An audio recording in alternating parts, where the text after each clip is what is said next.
Okay, we're going to do something today.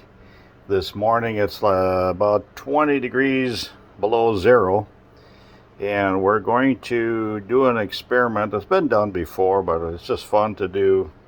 And I have a boiling water on the stove here, so we're going to go walk outside and we're going to toss this hot boiling water here. We're going to throw that up in the air and see what happens. So hopefully you can see it steaming. And all right, here it goes.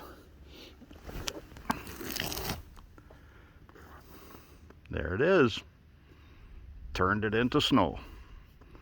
Hope you enjoyed the video.